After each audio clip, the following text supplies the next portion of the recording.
فرمانے لگے، ہاں ایک پرانی یاد تازہ ہو گئی ہے، یہ وہ جگہ ہے جہاں پر میں اونٹ چرایا کرتا تھا۔ میرے ابا نے مجھے کہا تھا کہ عمر تم بہت مضبوط اور طاقتور ہو، اس لیے اونٹ لو اور اونٹ چراؤ،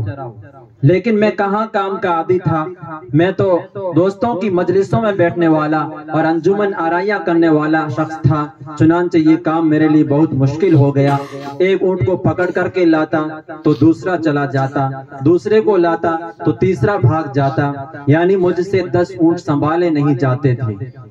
لیکن جب میں نے کلمہ پڑھا، اسلام کو اپنایا، آقا مدنی صلی اللہ علیہ وسلم کا غلام بن گیا، تو اسی عمر کو ایسی جہاں آ گئی، ایسا نظام اسلام نے عطا کر دیا، ایسی خصوصیات اسلام نے دے دی کہ آج وہی عمر جس سے یہاں پر 10 اونٹ لائن میں کھڑے نہیں ہوتے تھے، لیکن اسلام کی بدولت وہ آج 36 لاکھ مربع میل کو لائن میں کھڑا کر کے بیٹھا ہے۔ دریائے نیل جس کی خط سے جاری ہو جایا کرتا ہے۔ تو عزیزان گرامی، یہ ہے اسلام کی طاقت، یہ ہے اسلام کی روحانیت۔ آج مسلمانوں پر جو حالات آ رہے ہیں، قوم مسلم جن قسم کی آزمائشوں میں گھری ہوئی ہے، اگر غور سے دیکھا جائے تو اس کے پیچھے صرف ایک ہی وجہ ہے کہ اہل اسلام نے اسلامی تعلیمات کو پس پشت ڈال دیا ہے۔ وہ صرف نام کے مسلمان ہیں، اسلامی اعمال سے انہیں کوئی واسطہ نہیں۔ آج دوسری اقوام جو بام عروج اور ترقی تک پہنچی ہوئی ہے، انہوں نے ہماری ہی تعلیمات کو، ہماری ہی خوبیوں کو اپنا کر کے ترقی کو پایا ہے۔ ایک عیسائی اسکالر اپنی کتاب میں یہ جملہ لکھتا ہے کہ مغربی اور یورپی ممالک میں اسلام ہے اور مسلم ممالک میں مسلمان ہے۔ اسلام اور مسلمان کے درمیان کتنی دوری پیدا ہو چکی ہے کہ ایک غیر لکھ رہا ہے کہ ہم اسلامی تعلیمات کو اپنا کر کے ترقی کے زینوں کو عبور کر رہے ہیں، اور مسلمان اسلامی تعلیمات کو چھوڑ کر کے پستی اور ذلت و خواری کے دلدل میں دھنستے جا رہے ہیں۔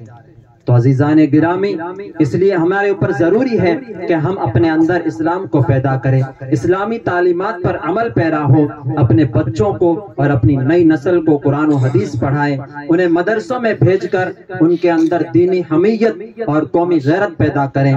یاد رکھنا، آج کے دور میں صرف مدارس ہی واحد اڈے ہیں جہاں پر انسان کو انسانیت سکھائی جاتی ہے، جہاں پر انسان کے دل کو بنایا اور سنوارا جاتا ہے، جہاں پر ایمانی غیرت کا درس دیا جاتا ہے۔ عزیزان گرامی، جب تک مسلمانوں اور مدرسوں کے درمیان میں ربط اور تعلق باقی رہے گا، مسلمانوں کے بچے مدرسوں میں پڑھتے رہیں گے، تب تک اسلامی شاعر بھی زندہ رہیں گے، ہمارے سروں پہ ٹوپیاں اور چہروں پہ داڑیاں بھی نظر آئیں گے۔ لیکن اگر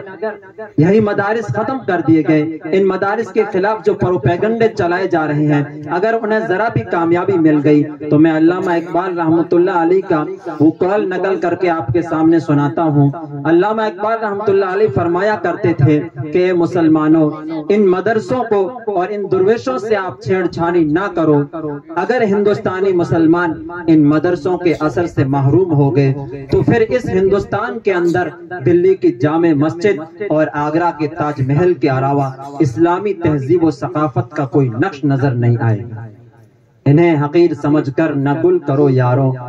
انہیں حقیر سمجھ کر نہ گل کرو یاروں، یہی چراغ جلیں گے تو روشنی ہوگی۔ اس لیے ہم اپنے اندر اسلامی تعلیمات کو، اسلامی تعلیمات پر عمل کرنے کا جذبہ پیدا کریں، اپنے بچوں کو قرآن و حدیث پڑھائیں، انہیں مدرسوں میں بھیجیں۔ یہ ہمارے اوپر آج کے دور میں بہت ہی زیادہ ضروری ہو گیا ہے۔ حضرات سامعین، اب میں پروگرام کو آگے بڑھاتے ہوئے نعت نبی صلی اللہ علیہ وسلم کا تذکرہ چھیڑتا ہوں۔ اللہ رب العزت کے بعد اگر کوئی ذات قابل تعریف و توصیف ہے تو وہ خاتم النبیین، امام المرسلین، شفیع المذنبین محمد عربی صلی اللہ علیہ وسلم ہے، جو خلاصہ کائنات ہے،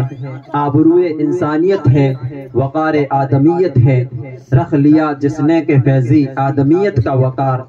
رکھ لیا جس نے کہ فیضی آدمیت کا وقار، ناز اس پر کیوں نہ پھر تاریخ انسانی کرے۔ یہ وہ ذات ہے جس کے دامن میں جنت بسائی گئی، جس کے ہاتھوں سے سے کوثر لٹایا گیا، جس کی اداؤں کی جگہ جگہ منظر کشی کی گئی، وہ جب چادر اوڑھ لے تو قرآن پکار اٹھے یا ایھا المدثر، وہ جب کمبل لپیٹ لے تو قرآن ملقب کرے یا ایھا المزمل، اس کے مبارک نام سے جو منسوب ہو وہ مکرم و معظم ہو جائے، وہ مکہ میں جلوہ فگن ہو تو مکہ مکرمہ بن جائے، مدینے میں وارد ہو تو مدینہ منورہ بن جائے، غار حرا زبانوں کا ترانہ بن جائے، کوہ صفا لبوں کا فسانہ بن جائے۔ یہ زمین، یہ چاند، یہ سورج، یہ ستارے، یہ بحر و بر، یہ کائنات کے دلکش مناظر اس خدائے قدیر و جبار نے سجائے اور فرما دیا کہ بے شک محمد نہ ہوتے تو کچھ بھی نہ ہوتا۔ تو آئیے دربار رسالت میں نعت سرائی کے لیے میں دعوت دینے جا رہا ہوں محمد ارشد مہر الدین چاندنی کو کہ وہ آئے اور نعت نبی صلی اللہ علیہ وسلم گنگنائے۔